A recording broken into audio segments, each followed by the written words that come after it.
네,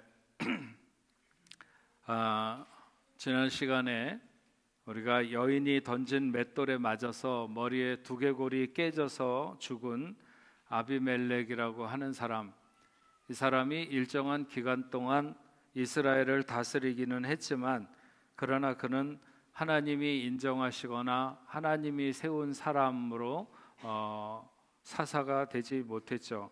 그도 분명히 기드온의 핏줄이지만 자신의 배다른 형제들 70명을 죽였고 그로 말미암아 그의 아버지에게 악행을 한 그를 하나님이 여인의 돌에 맞아 죽게 이렇게 치신 것이고, 또 그와 함께 공모했던 세겜 사람들도 역시 하나님이 그들의 죄가 그들의 머리로 돌아가게 하셨습니다.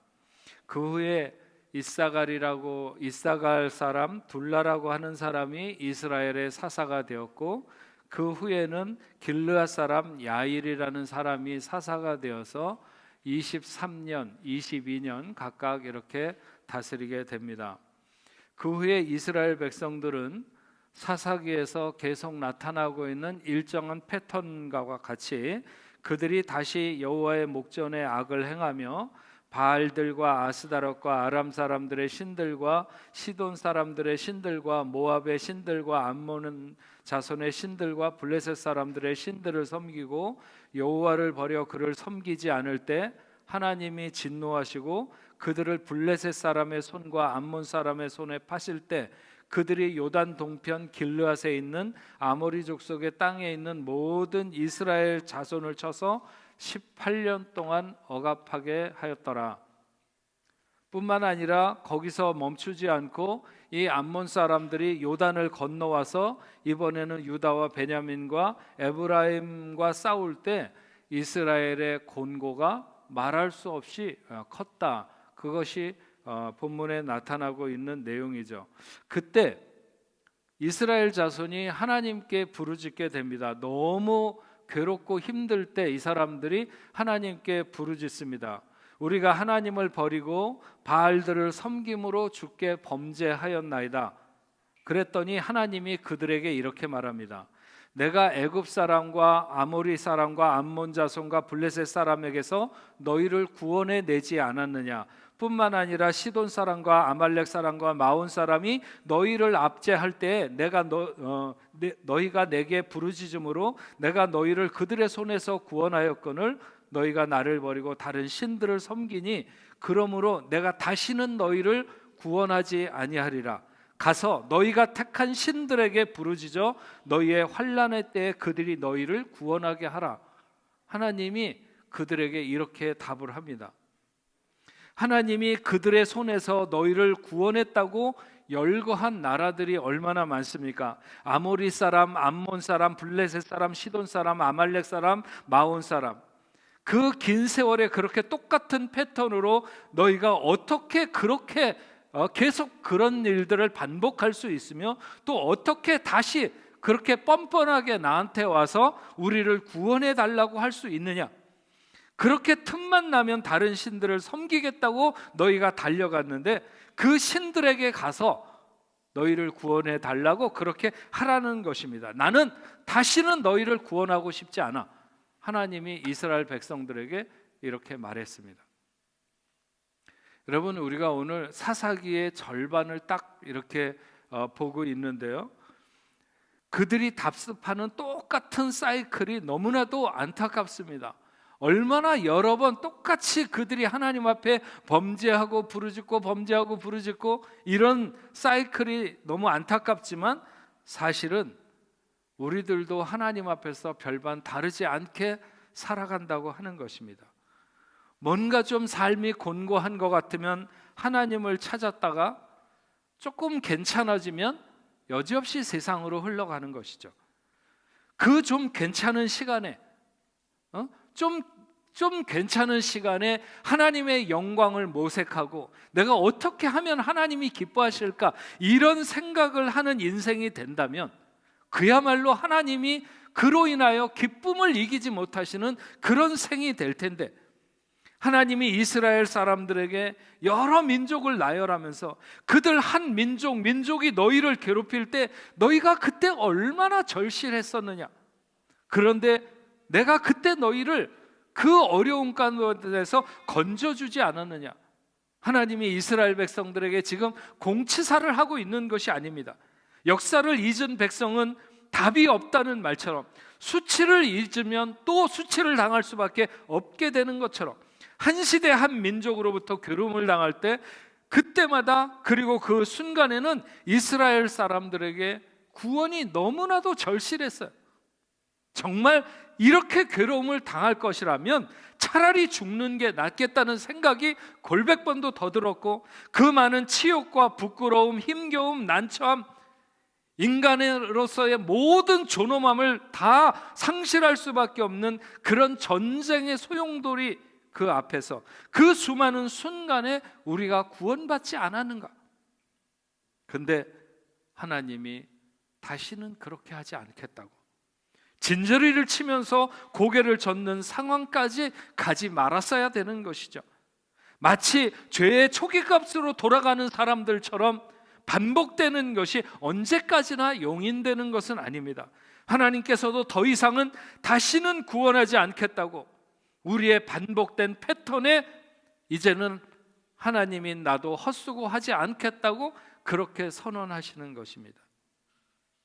이스라엘 사람들이 그런 하나님께 이렇게 말합니다. 우리가 범죄하였사오니 주께서 보시기에 좋은 대로 우리에게 행하시려니와 오직 주께 구하옵나니 오늘 우리를 건져내옵소서 하고, 죄를 지어서 잘못했다고 하는 것도 죄를 짓는 것만큼이나 반복된 것이지만, 여기 그들의 마음에 이번에 하나님이 그냥 넘어가지 않으리라고 하셔도 차라리 그에게 하나님께 응당한 대가를 받더라도 더 이상 이방인의 손에서 조롱당하거나 아니면 모욕당하는 일은 끝내고 싶다. 그래서 주께서 보시기에 좋은 대로 우리에게 행하시려니와, 자신들의 어떤 생명과 그런 모든 하나님의 처벌 앞에 자기를 맡기는 거죠. 주께서 보시기에 좋은 대로 우리에게 행하려니와 하는 것은 우리를 죽이시든지 살리시든지 하나님이 그렇게 마음대로 하시더라도 그래도 이방인의 손에서만 구해달라고 하는 것이죠. 이것은 단지 자신들이 잘못했다고 하는 그런 통상적인 자세에서 한 발 더 깊숙이 들어가는 것입니다. 왜냐하면 그만큼 하나님의 입장이 너무나도 단호하다고 하는 것을 이스라엘 백성들이 느끼는 거죠. 아, 이번에는 하나님이 용서하실 것 같지 않아?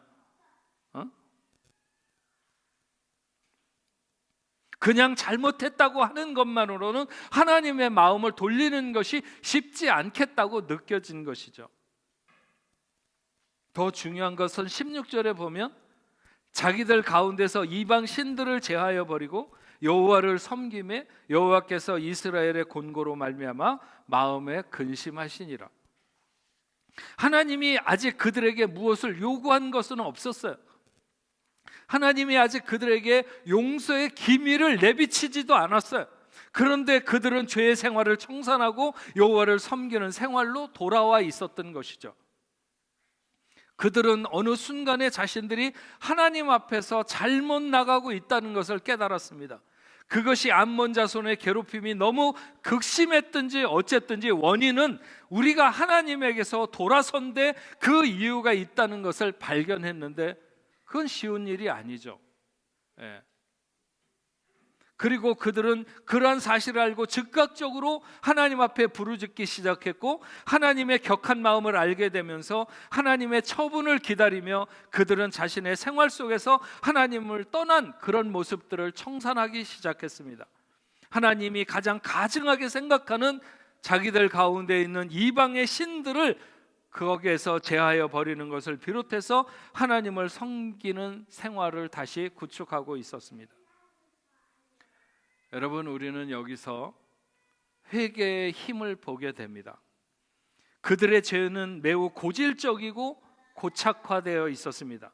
얼마나 하나님이 그들의 말을 듣고 싶지 않았으면 다시는 너희를 그 원수의 손에서 구원하지 않겠다고 하나님이 스스로 맹세하듯이 그렇게 말씀하시느냐는 거죠.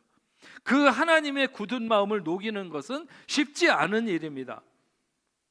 하지만 그럼에도 불구하고 단 하나의 방법이 있을 수 있다면 그것은 회개인 것이죠. 그 회개는 단순히 말만의 회개가 아니라 그들의 생활이 돌아서고 삶이 돌아서는 회개입니다. 그들이 그렇게 하나님께 부르짖고 병행해서 그들의 삶을 고치고 돌이킬 때 하나님의 마음 한편이 녹기 시작했습니다. 바로 그 청신호가 여호와께서 이스라엘의 곤고로 말미암아 마음에 근심하시니라 하는 표현입니다. 여러분, 북이스라엘의 아합이 왕이었던 시대에 엘리야가 바알의 선지자들과 대결해서 승리한 후에 그 이방의 선지자들을 그 기손 시내에서 다 죽이게 되죠. 하나님이 그 땅을 고치신 이후에 3년 6개월 동안 비가 오지 않도록 하늘을 막고 있었는데 그 하늘을 여시는 장면에서 엘리야가 아합 왕에게 큰 빗소리가 난다 그러면서 잠깐 안에 들어가서 계시라고, 그리고 갈멜산 꼭대기로 올라가서 엘리야가 기도를 합니다. 기도를 하고 난 이후에 사환을 시켜서 산 꼭대기에 가서 저 바다, 지금의 지중해죠, 지중해 쪽을 바라봐라. 그래서 갔다 오면서 하는 말이 아무것도 없다고.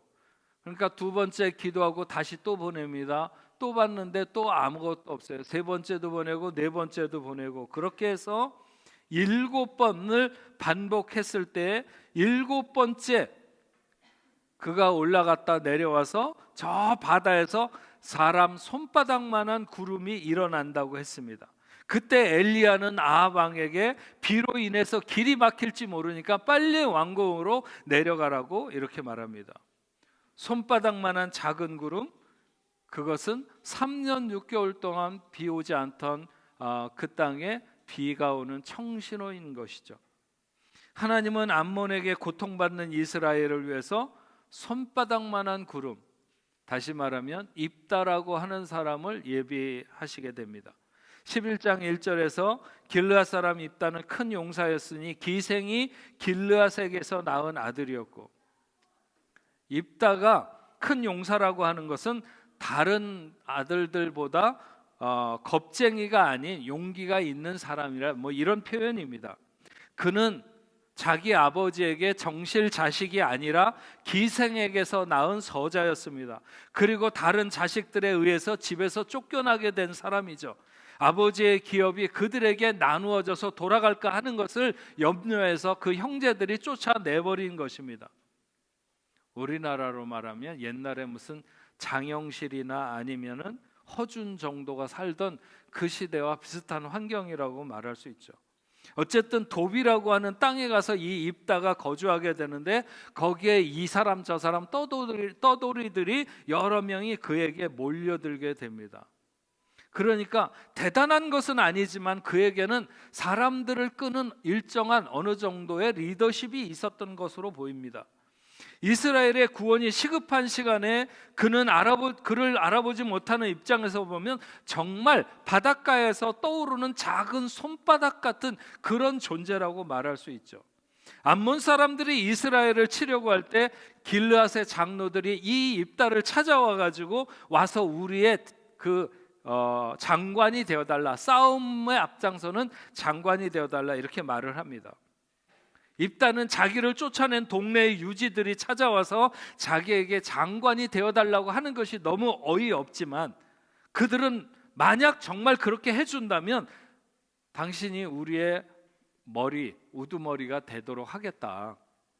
그러니까 입다가 정말 자기가 가서 암몬 자손과 싸워서 하나님께서 내게 승리를 주신다면 내가 정말 너희의 머리가 되겠느냐 이렇게 물었더니, 그렇게만 된다면 정말 당신은 우리의 머리가 되리라고 그들이 여호와 하나님 앞에서 맹세하는 것이었습니다. 우리가 지난 시간에 생각했던 이 아비멜렉이라는 사람에 대한 말씀을 들었을 때 그는 전혀 자기의 삶을 여호와 하나님과 연관시키지 못하고 있는 것을 알 수 있습니다. 하지만 입단은 아니죠.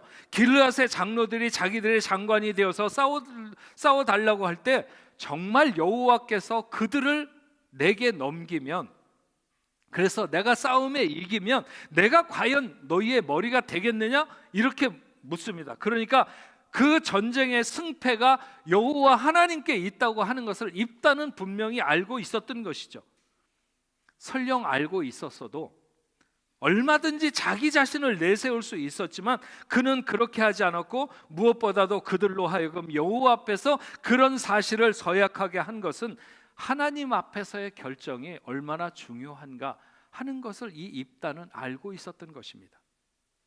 뿐만 아니라 12절부터 보면 입다가 암몬 자손의 왕에게 사자를 보내서 그런 말을 합니다.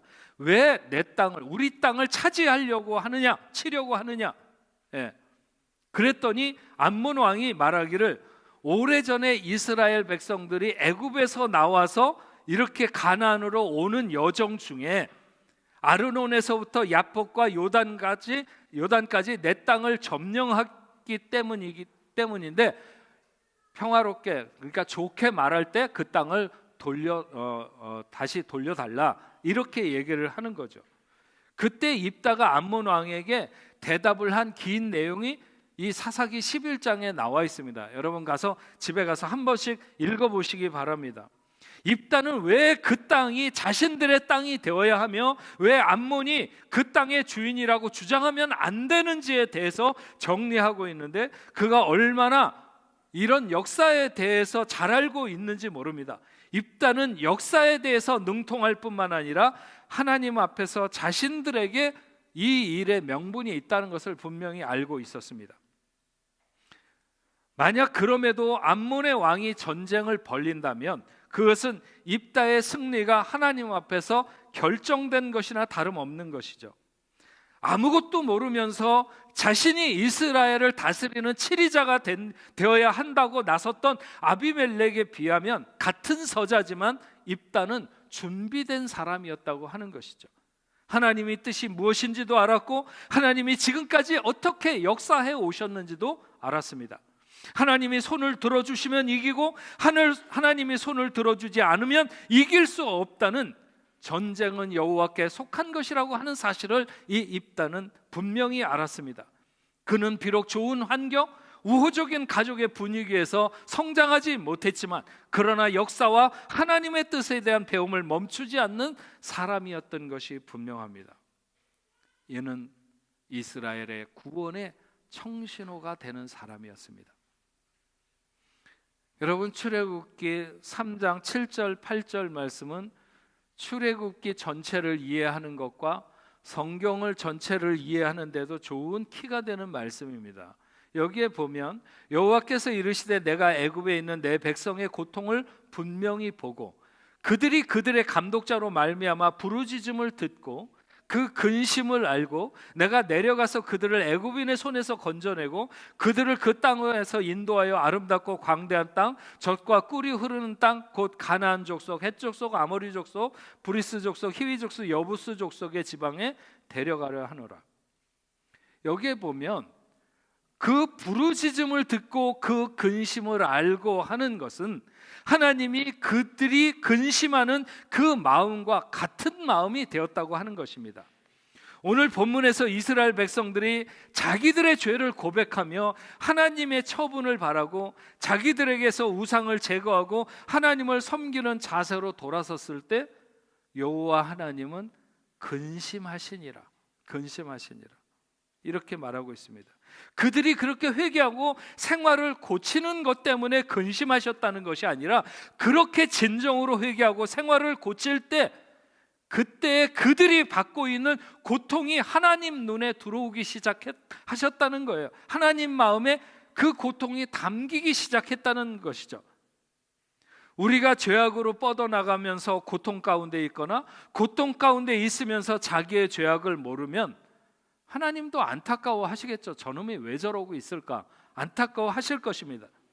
그러나 그것이 오늘 본문에 표현된 하나님의 근심, 그런 것과는 다릅니다. 아무리 죄악이 극심하다 했더라도 그것이 잘못된 것인 줄 알고 돌아와 진정으로 회개하고 생활을 고치면, 그들의 과거가 어땠든지, 얼마나 고질적이거나 얼마나 상습적으로 범죄를 했던지, 지금 그에게 닥치고 있는 그 고난을 그치게 해주어야 될 것 같은 그런 마음으로 하나님이 근심을 가지게 된다고 하는 것입니다. 앞에서 제가 말했던 그 북이스라엘의 아합 왕, 그가 얼마나 악하고 나쁜 왕인지는 여러분들도 다 잘 알 것입니다. 이스라엘의 역사 중에서 이 아합 왕처럼 못된 왕이 없었고, 그러면서 가장 간악했던 그의 아내 이세벨 뒤에서 숨어서 범죄하는 그런 간교한 범죄자 왕이었지만, 그가 말년에 엘리야를 통해서 하나님의 심판의 소리를 듣게 되죠. 그때 열왕기상 21장 27절에서 29절에 보면 이렇게 기록하고 있어요. 아합이 이 모든 말씀을 들을 때에 그 옷을 찢고 굵은 배로 몸을 동이고 금식하고 굵은 배에 누우며 또 풀이 죽어 다니더라. 여호와의 말씀이 디셉 사람 엘리야에게 임하여 이르시되, 아합이 내 앞에서 겸비함을 보느냐? 저가 내 앞에서 겸비함으로 내가 재앙을 저의 시대에는 내리지 아니하고 그의 아들의 시대에야 그의 집에 재앙을 내리리라 하셨더라. 얼마나 하나님 앞에 미운 짓을 많이 하고 의인들을 수도 없이 죽이고 괴롭힌 그런 왕이었음에도 불구하고, 그가 진정성을 가지고 하나님 앞에 그의 마음을, 생활을, 자세를 겸비하게 될 때 하나님은 그가 풀이 죽어서 다니는 모습을 보는 것이 힘들었어요.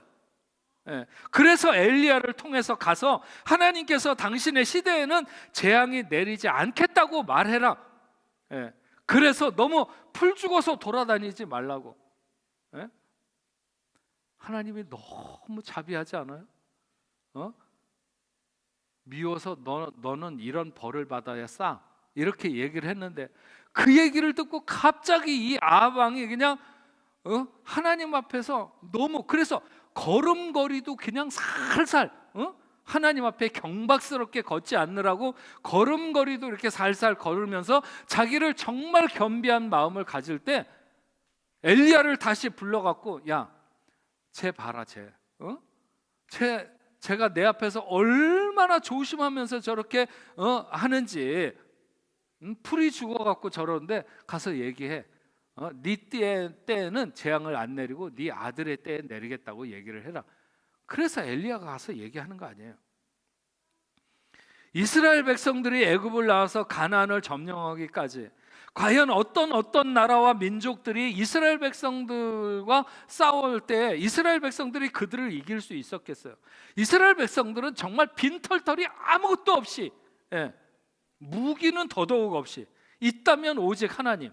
그래서 그 하나님이 모든 나라 모든 민족과 싸울 때 하나님이 이기게 해주신 거예요. 하지만 그들이 이길 수 없어서 그들이 큰 고통 중에 있었다면 그것은 모두 그들이 범죄한 것 때문에 그런 거죠. 불순종한 것 때문에, 하나님의 말씀을 따르지 않았기 때문에 그들이 그렇게 전쟁에서 질 수밖에 없었어요. 그들이 가나안에 정착해서 살면서 하나님이 세운 지도자의 말을 들으면서 하나님의 뜻대로 살 때는 그들에게 평화가 있었습니다. 하지만 그들이 이방인의 하나와 같이 우상을 섬기고 하나님을 떠나면 그들은 얼마 지나지 않아서 또 다른 나라에 점령당하게 되고 고통 속에 빠지게 되는 것이죠. 하나님은 이런 일들이 반복해서 일어나는 일에 신물이 나셨어요. 그래서 다시는 그들의 구원자가 되지 않겠다고 하신 것이죠. 그럼에도 불구하고 회개는 언제나 구원의 청신호가 된다 하는 것입니다. 그 회개가 하나님의 마음에 닿는가 닿지 못하는가 하는 문제가 될 수 있겠지만, 만약 본문에 나온 것처럼 그들이 진정으로 회개해서 저지른 범죄의 대가를 하나님으로부터 어떤 것을 받아도 좋다고 그렇게 얘기하고, 또 그들에게 있는 우상을 제거하고 생활을 고쳐서 오직 하나님만을 섬기는 자세로 회복된다면 그러면 하나님 자신에게 내가 이제 다시는 이 백성을 고치지 않으리라, 구원하지 않으리라 이렇게 다짐했던 것은 소용없어진다는 거예요. 하나님은 분명 다시는 저들을 구원하지 않겠다고 했지만 금방 다시 구원해야 될 것 같은 그 근심에 빠져들게 되셨다는 거죠. 하나님의 긍휼이 그들을 다시 보기 시작한 것입니다. 그래서 여러분, 하나님을 근심하게 하라. 하나님이 우리의 상황을 안타깝게 생각하기 시작하고 근심하기 시작하면 구원은 시작되는 것입니다. 비록 우리가 잘못해서 상황을 어렵게 만들고 일을 어그러지게 했다 할지라도 만약 우리가 진정으로 회개하고 돌아서서 하나님밖에 없는 것으로 하나님만을 소망하는 눈으로 주를 바라보면 내가 걸어가야 될 마땅한 길에 돌아서 있다면 하나님은 우리의 그런 상황을 근심하기 시작하신다는 거예요. 하나님의 근심은 그래서 우리의 회복의 시작입니다. 구원의 역사가 시작되는 것이죠. 우리가 하나님의 뜻에 순종하고 자발적으로 하나님을 잘 섬기는 신앙생활을 한다면 더없이 좋겠죠. 네, 여러분, 그렇게 순결하고 깨끗하게 하나님 마음에 쏙 드는 그런 믿음의 생활을 해 가십시다. 하지만 그렇지 못해서 우리가 곁길로 나가고 불순종해서 범죄했다 하더라도 그곳에서 돌아서는 여러분들 될 수 있기를 바랍니다.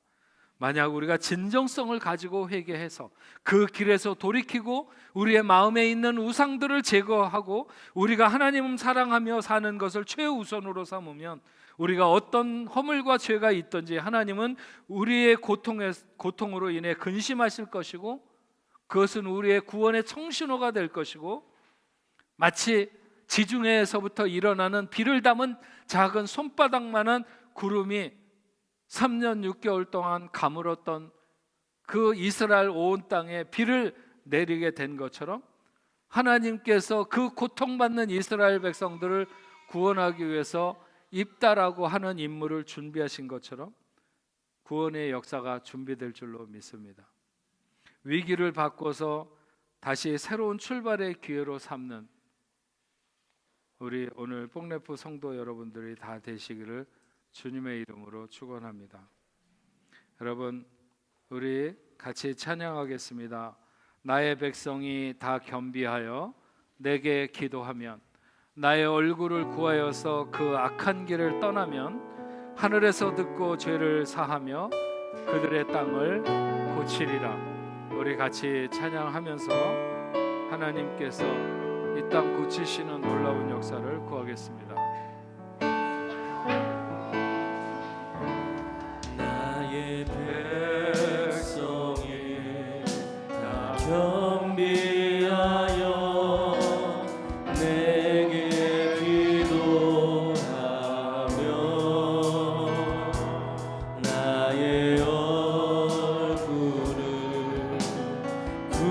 구하여서 그 악한 길 떠나면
전능하신 하나님 아버지 감사합니다. 8월 첫 번째 주일에 저희들 하나님 앞에 나와 예배하게 하시니 하나님, 오늘 우리가 드리는 예배가 하나님을 영화롭게 하는 예배가 되게 하여 주옵소서. 하나님의 오늘 우리에게 들려주신 말씀을 생각합니다. 하나님, 저희들도 이스라엘 백성들처럼 그렇게 반복해서 범죄하며 하나님으로부터 멀리 떠났던 저희들 주님 용서하여 주옵소서. 만약 우리가 진정으로 하나님 앞에 회개하고 또 우리의 생활을 고치고 우리 마음의 우상을 제거하며 오직 하나님만이 우리의 소망인 것을 알고 주님만을 바라보며 주님만을 사랑하기로 다짐한다면 우리가 어떤 고통 가운데 있든지 하나님은 우리를 건지시기 위하여 근심하실 줄로 믿습니다. 또한 아버지 하나님, 하나님이 입다라고 하는 정말 아무도 주목하지 않는 가운데 구원자를 일으키시는 하나님의 놀라운 역사, 그 지중해 가운데 작은 손바닥만한 구름으로 일으켜서 온 이스라엘을 덮어 비를 내리게 하시는 놀라운 역사처럼 우리도 그런 하나님의 놀라운 은총을 잊게 될 줄로 믿습니다. 그렇게 돌아와 하나님 앞에 서는 저희들이 다 되게 하여 주시옵소서. 오늘도 하나님 앞에 나올 때 우리가 온 마음을 다해서 귀한 예물을 구별하여 드립니다. 믿음의 자녀들이 경영하는 사업과 가정, 직장생활 하는 모든 일들, 학업 위에도 하나님 은혜로 복으로 허락하여 주시옵시고 이 메마르고 힘든 땅을 살아갈 때에도 하나님의 돌보심과 인도하심이 넘치는 귀한 삶이 되도록 주여 도와주시옵소서. 11조로 감사 예물로 선교 헌금으로 주일 헌금으로 하나님 앞에 구별해서 드립니다. 드리는 손길들마다 마르지 아니하는 놀라운 복이 넘치게 하여 주시옵시고 하나님의 나라 이웃을 위하여 넉넉히 나누고도 남도록 하나님 도와주옵소서. 기도하며 계획한 모든 일들 주의 뜻 가운데 이루어질 수 있도록 하나님 도와주시옵소서. 은혜와 사랑이 많으신 하나님 아버지, 저들이 흩어지는 삶의 현장에도 동행해 주시고 하나님, 어디서나 늘 순결하고 깨끗한 정직하고 성실한 삶을 살아가는 하나님의 귀한 자녀들 다 되게 하여 주옵소서.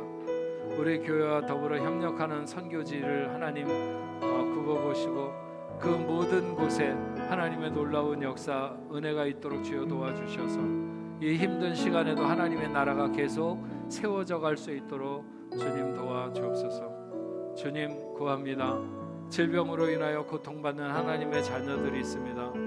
코로나19뿐만이 아니라 여러 가지 우리가 손댈 수 없는 질병까지도 하나님이 가장 잘 아시겠사오니 하나님 함께하여 주시어서 예수 그 능력의 이름으로 저들을 명하여 주시옵시고 깨끗하게 하시고 아버지 안 온전히 회복되는 귀한 역사가 있도록 주여 도와주시옵소서. 하나님께서 고치실 것을 믿는 그 믿음을 주님 앞에 보이는 저희들 될 수 있도록 주여 도와주셔서 사랑하는 자여 내가 원하노니 내 믿음대로 될지어다 말씀하실 때 그대로 되는 놀라운 역사가 있도록 주님 인도하여 주시옵소서. 하나님, 오늘 예배에 함께 나온 당신의 사랑하는 자녀들, 특별히 우리 박정호, 이은경님, 우리 박기범, 김지연, 당신의 사랑하는 귀한 자녀들, 아버지 하나님 온 가족 모두에게 은혜를 허락해 주시고 정말 기도하며 하나님 가운데 복된 생을 살아가는 귀한 하나님의 자녀들 되도록 주여 인도하여 주시옵소서. 기도하고 계획하는 모든 것들이 하나님의 뜻 가운데서 응답받게 하여 주옵소서. 서재영, 김정임 부부 이제 결혼을 하고 새로운 가정을 이루고 여행을 왔는데 하나님 당신의 사랑하는 귀한 자녀들에게도 은혜를 베풀어 주셔서 처음 가졌던 그 마음들, 그 결심들 하나님 앞에 온전하게 하시고 이 땅을 살아가는 동안에 부부가 서로 사랑하며 하나님을 중심에 두고 영광 받는 아버지의 영광 돌리는 귀한 자녀들 되도록 주여 역사하여 주옵소서. 우리 여름 바캉스를 맞아 흩어져 있는 뽕레프교의 모든 성도들 어디에 있든지 하나님 함께하여 주셔서 돌아오는 시간까지 건강하고 안전하게 저들을 보호하시고 인도하여 주옵소서. 이제는 우리 주 예수 그리스도의 은혜와 하나님 아버지의 크신 사랑과 성령님의 감화 감동 위로 교통하심이 오늘 하나님 앞에 나와 예배하는 당신의 사랑하는 자녀들과 저들의 가정과 직장과 두고온 고국 위에 세계 만방에 흩어져 복음을 전하는 모든 선교사들과 그 사역체 위에 이제로부터 영원토록 함께 있을지어다. 아멘.